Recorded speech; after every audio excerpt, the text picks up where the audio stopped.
Hi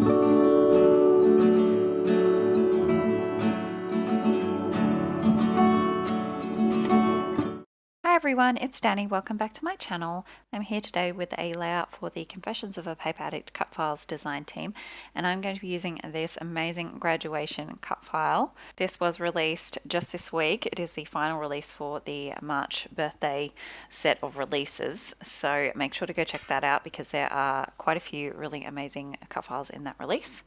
I'm going to be using this Class Act collection from Kaisercraft. It's super old, but obviously it fits really well. I'm going to be scrapping this photo of my little man. He just graduated Kindy in January and started at big school. So I did also, as you can see, cut out the word Kindy there. I just put in a font in Silhouette Studio and cut that out. It's not part of the cut file, but the block letter graduation is part of the cut file. So I'm just going to go ahead and back this mortarboard with some black glitter paper. So I'm just tracing out on the reverse side of that and trimming out just slightly larger than my pencil lines. So as you can see, I've cut the cut file in black and I cut my title out in black as well. I just think it will just fit better with the layout. Obviously mortarboards are usually black, and I really quite enjoy using dark colors for cut files because it really makes them pop off the background. So I'm going to back this whole mortarboard in black glitter paper, and then I'll skip ahead in a minute. I did go ahead and back the scroll in lined, just like an off-white color there. Now I'm working on my background. I really like this bright tealy turquoise color. That will be the main background, and I'm just layering it kind of offset to that spotty background paper just so I have a bit of that peeking out from behind. So now I'm just going and using that paper to keep my layout like square, so trim off the excess, and then I have the square piece.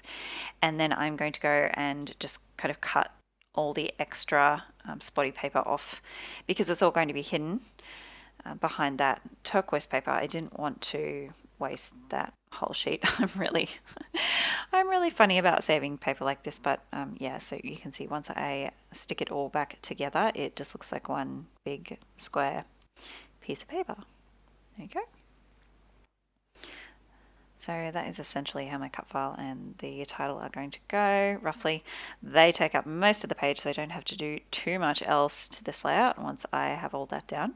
I'm going to mat my photo on some white paper. I'll just do a thin white border. Trim that out. Then I'll come in with this red paper. I've used some of that already to back some of my title. If you can see down in the lower left corner there, I backed that graduation title with quite a few of the papers from the kit, and one of them I put the little clock in the O because I thought that made sense and looked pretty cute. So I'm just distressing the edges of those photo mats.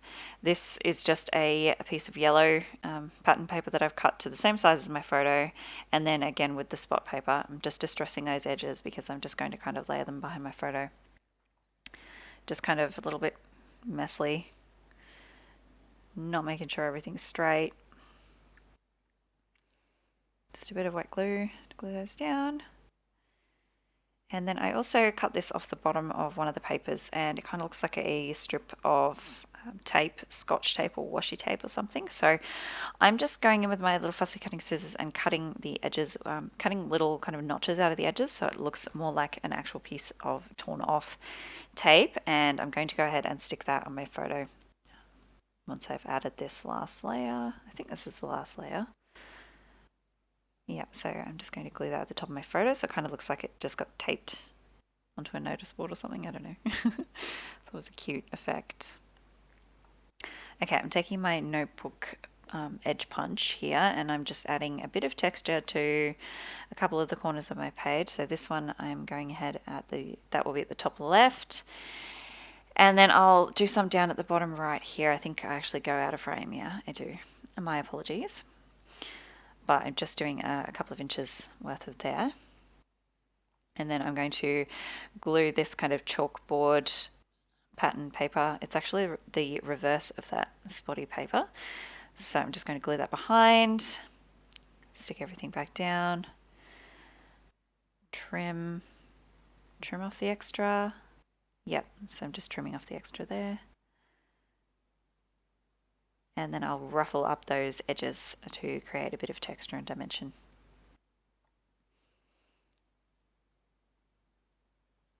Go, and back to popping everything down. So my cut file is going to go right there. My photo is going to tuck inside that little corner edge of it just perfectly.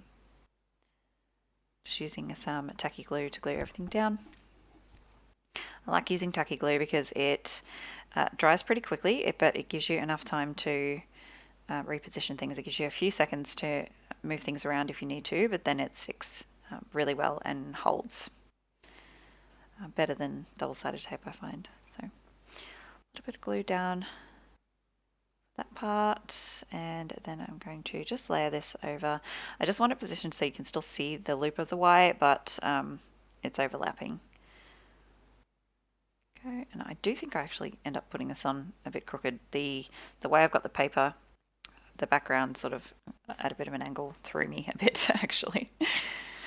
So this sheet is the 12x12 sticker sheet that comes with most of the Cozy Craft paper packs. So I've just cut that yellow label in half to add my date in there, and I will add the other half in just a minute. I'm going to pop this well done banner just in that spot, and now I'm going to start playing with some of the embellishments I have. These are just random ones I had pulled out that I thought might work. I don't think either of those make it. That little backpack does. So these ones I have right now are from a Resi Studio collection. I can't remember which one though, sorry. I just kind of went through and pulled out random school, not school themed, but things that I could use for a school theme. So I've got the backpack, that sheet of paper, that yellow notebook, and that protractor that I tucked in next to my photo. I'm going to pull in a couple of these flags off the sticker sheet. And I think I put another little flag at the bottom there. I switched out that globe because I have this one that matches a bit better. It's from the collection. So I love that little ribbon right in the center of that diploma that just seemed to go perfectly. So all these little bits and pieces I have now are all fussy cut from one of the 12x12 pattern papers from this collection. Don't mind that there. That is a guitar peg turner that my daughter has decided she's going to play with. And she's just donated it to me apparently. So a little tab sticker at the top there, a couple of little flags. I think I also pull in, some of these little pencil cups and a couple of apples. Just playing with all the little fussy cut ephemera there. I think, I end up putting that little pen cup up the top and a little stack of books. It's just a teeny tiny cluster up the top there. Okay, there, everything is stuck down. I've also gone and stuck that bookshelf down.